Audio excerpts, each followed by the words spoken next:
Hello everybody, welcome to the world of Asilk. Today I have something really special for everyone, and it's a game that combines the elements of my two favorite games, Starcraft and SimCity, and they kind of mashed it together and they made Simcraft 4, which is a game I've been looking for quite a while now. I'm just kidding though. We have right here Anno 2020-05. Ubisoft was kind enough to send me a reviewer's copy of the game, and here I am doing a first impressions of it. Now, I've never played anything from the Anno series before. I've seen Anno, the last Anno, I don't know what it's called, but I saw that on Steam and I looked at it and I was like, whoa, this looks pretty cool, but I've never actually tried it. When I looked into the reviews of the latest Anno, there was a lot of negative reviews because of Uplay and stuff.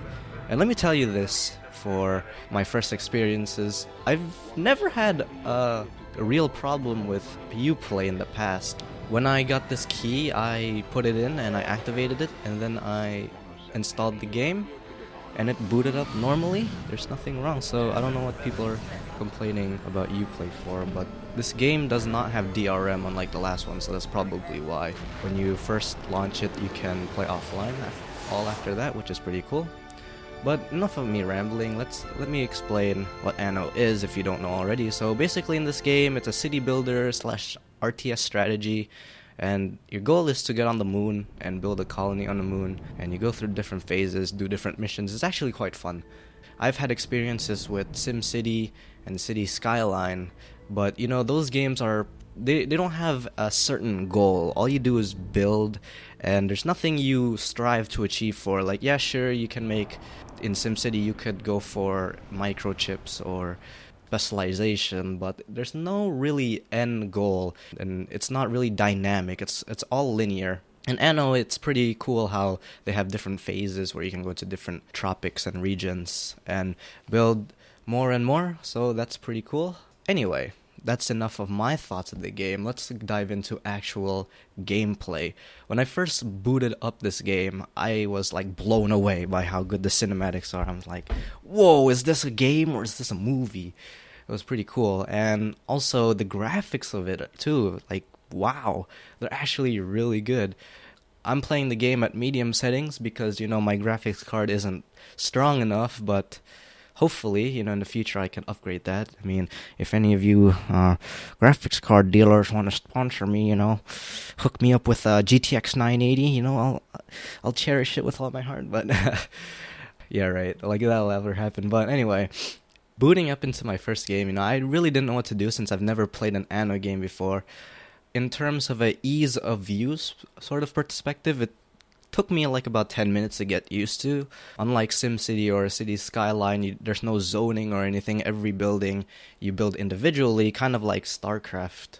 I just had to get used to that, and it took me a while to figure out how to rotate buildings. I mean, I was only having one orientation that whole time, but then I actually looked at the controls, and it was period and comma. Remember that, guys. Period and comma is rotate buildings.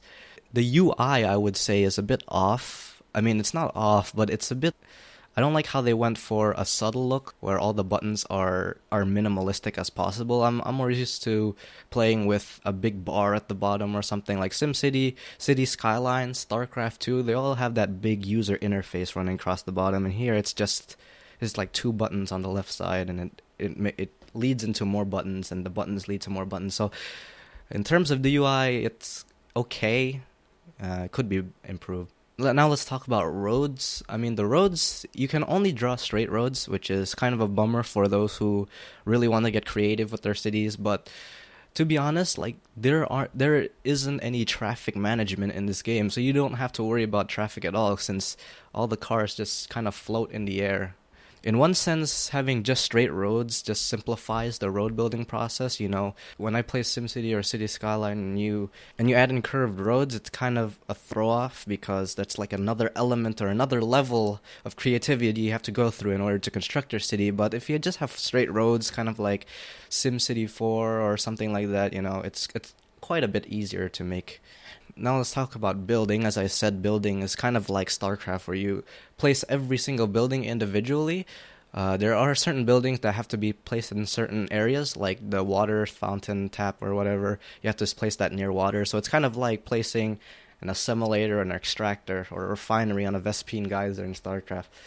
And there was another thing I took note of. I didn't get to it until later on in the gameplay, and is that you can have modular buildings. As you do missions, you get some resources like graphene and iridium, and with those resources you can upgrade your initial factories. So like you could add productivity or make it so that there's less workers required for that particular building. So in that sense, it's kind of like the SimCity modular building where you can add stuff to it to increase productivity. So I kind of like that. I didn't know that at first, so when I first build my buildings, I put the roads right next to them. I didn't know that there was room for expansion, so let's just keep that in mind when you're building your buildings. Just remember you can add on to the main building. Let's talk about the missions you can do in this game. Actually, the missions are quite cool. They remind me of the StarCraft campaign a bit, because it is an RTS, and I kind of like that about this game because it combines the city building aspect and the RTS aspect, two of like my favorite genres, and it combines them into one game. So I really like this approach. Plus, you can control your vehicles and units while you're building the game. It's not like one part it's specifically just RTS and one part is specifically city building. It kind of mashes the two together, so it's pretty cool. So as you're playing, you eventually come across to the second phase when you finish doing all the missions. The missions are displayed in the top left, like this lady just talks at you and she tells you what to do. It's a pretty good quest system, I'd say. It kind of guides you through the story.